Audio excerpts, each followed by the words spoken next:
आइए थोड़ा सा प्रसंग हमारा समय को देखते हुए तो देखिए, जब आज हनुमान जी अंजनी मैया से यज्ञ पा करके आज वन को भ्रमण करने के लिए जाते हैं तो होता क्या है, कहना है मास्टर,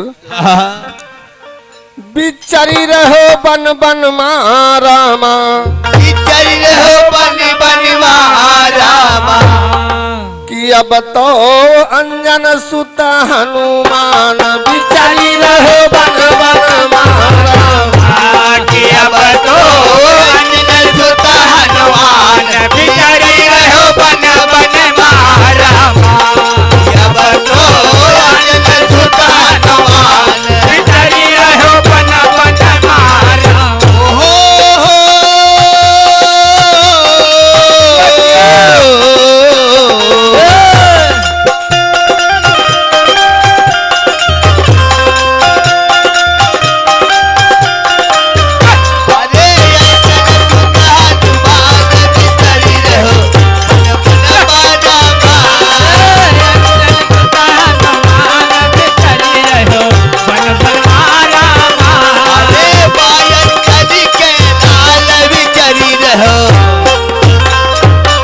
बहुत मार्ग प्रसंग है, ये प्रसंग हमारा है। हाँ। वो तो भैया जी ने जहाँ से छोड़ा वहीं से गीत हमने बढ़ाया। हाँ। तो देखिए आज हनुमान जी जंगल में भ्रमण कर रहे हैं, तो भ्रमण करते देखिए होता क्या है,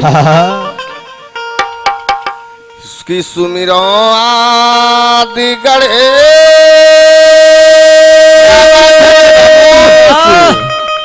पंचकार हो मनाई, सैलानी का सुमिर कथा हम गाई सुना,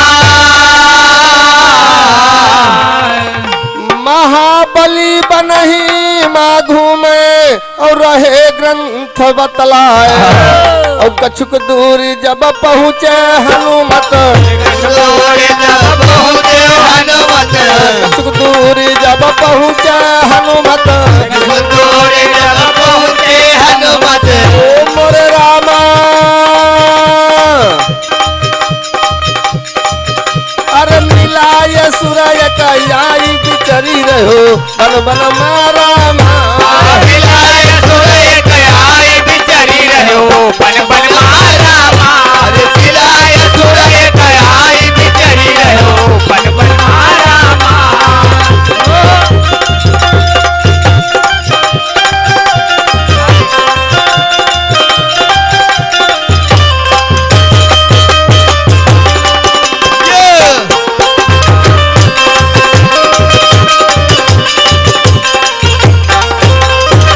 भैया आज हनुमान जी माँ अंजनी से आदेश लेकर के कहा, मैया मैं वन में घूमने के लिए जाना चाहता हूँ।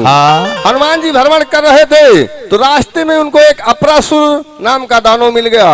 वो अपरासुर कहता, हनुमान जी हमसे युद्ध कीजिए। तो हनुमान जी के हमारी कौन कथा है, हमसे क्यों आप युद्ध करना चाह रहे हैं। तो देखियो अपरासुर कहता क्या है, अपरासुर तब कहा, क्या बात है, युद्ध की जय मोरे भाई, ओ कहीं वीर हनुमान सुनो तुम ध्यान, तो सुनी आवाज अपरासुर केरी, और हनुमत के गुस्साए, और घमासान रण होने लगा, घमासान रण होने लगा, घमासान रण होने लगा, घमासान रण होने लगा, ओ मोरे रामा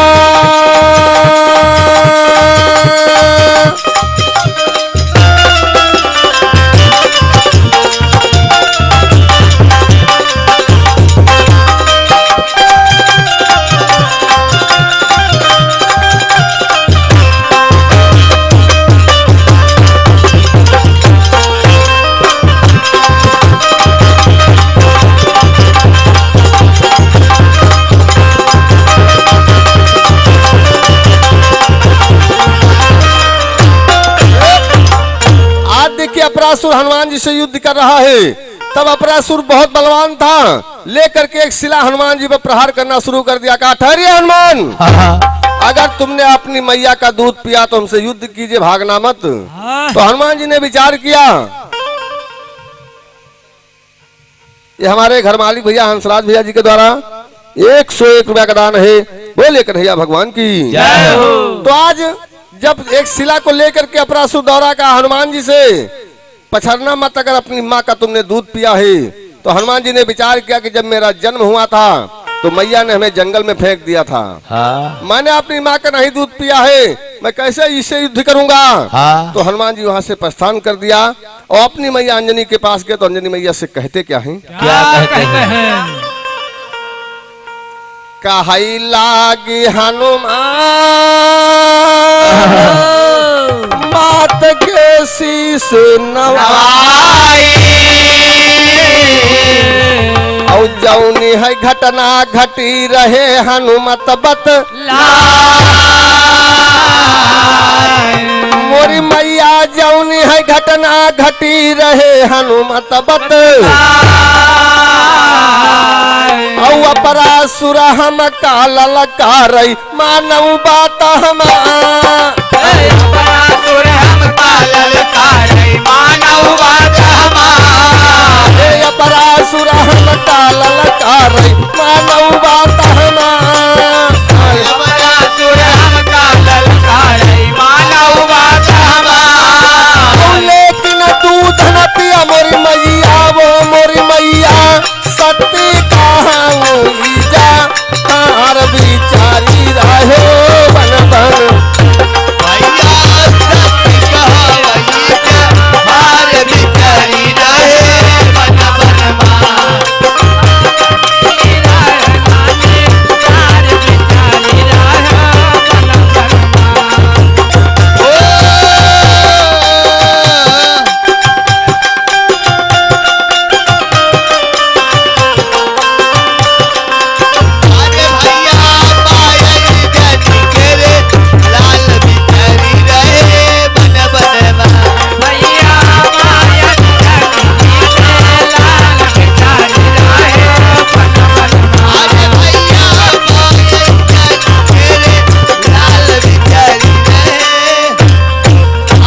हनुमान जी अपनी मैया अंजनी के पास गए और मैया से कहा, मैया हमें अपरासुर नाम का दांव ललकारा कर अगर अपनी मैया का दूध पिया है तो हमसे युद्ध कीजिए। लेकिन मैया जब मेरा जन्म हुआ था आपने हमें जंगल में फेंक दिया था, मैंने आपका दूध नहीं पान किया है, इसलिए मैं कैसे उसे युद्ध करूं। तो हाँ मां अंजनी ने कहा, बेटा अगर छोटे होते तो मैं आपको दूध पिला देती, आप बड़े हो गए, अगर दूध पीना इस गुफा के पीछे जाइए। तो आज हनुमान जी पहाड़ के पीछे गए तो देखिए इधर मां अंजनी करती क्या है? हनुमत गुफा के पीछे जा, अरे मात ना देर लगाई, अरे आचर दीना दा बिछा छय कनिखरी मोर रामाया चर दीना दा बिछा छय कनिखरी, गुफा फारिवा छा छाय पहुँची और हनुमत पी हरिसानी, और जाय परा का दिया ललकारी, जाय परा का दिया ललकारी, जाय परासुर का देहो ललकारी, जाय परासुर का देहो ललकारी, ओम मोर रामा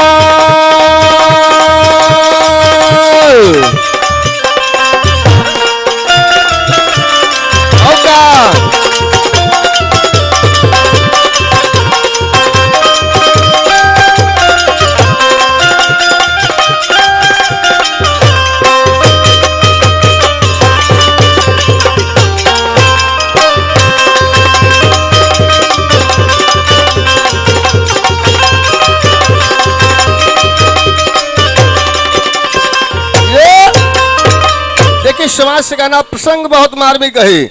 जब मां अंजनी ने कहा, बेटा बड़े हो गए कैसे दूध पिलाऊं, तो कहा इस पहाड़ के पीछे जाइए। हनुमान जी पीछे गए, मां अंजनी ने अपने आंचल को दावा तो एक छाछ निकली, वो छाछ दूध की जा करके पहाड़ को फाड़ के उस पार हनुमान जी ने दूध का पान किया। और जब पान किया तो हनुमान जी बलवान हो गए और अपरासुर के पास पहुंच गए, कहा ये मूर्ख हमसे युद्ध कीजिए। तो जब अपरासुर हनुमान जी में युद्ध हुई तो जब युद्ध होने लगी तो अपरासुर की हार होने लगी दादाजी, हाँ। और हनुमान जी की जीत हो गई। क्योंकि अपरासुर की जब हार हुई तो भगवान शंकर का भक्त था, तो भगवान भोले बाबा को याद किया, हे भोलेनाथ, यानी जब भक्त पर कोई संकट पड़ता है तो भगवान को आना पड़ता है। तो आज भोले बाबा को याद किया कि भोलेनाथ अब लज्जा तुम्हारे हाथ है, इस बंदर से हमारे प्राण बचा लीजिए। तो भगवान शंकर जब भक्त की टेर सुना तो आपने लेकर के त्रिशूल को समरभूमि में आके तो समय संकेत करती अंतिम लाइन में कहना है मास्टर, क्या कहना है? कि अपरासुर है भक्त, अरे पुत्र ही हनुमान, और शिव शंकर भगवान की नहीं पर हनो देखिए समाज का प्रसंग बड़े गौर से आप लोग श्रवण करें कि अपरासुर है भक्त पुत्र ही हनुमाना, और शिव शंकर भगवान के नए पर हनो, इधर मेरा बेटा है, इधर हमारा भक्त है। तो भोलेनाथ ने किस्मत निशाना लगाया, इसी का प्रसंग का विराम है। तो अंतिम लाइन में कभी कहता क्या है मास्टर, कि राजा राम गुरु जी रहते और देवियापुर स्थान, हम हो रहित बाई सखम भैया, हम हो रहे थे भाई सखा भैया, हम हो रहे थे भाई सखा भैया। कहना है, अरे संदीप यादव नाम बिचरी रहो बन बन मारा संदीप यादव नाम बिचरी रहो बन बन मारा, संदीप यादव नाम बिचरी रहो बन बन मारा।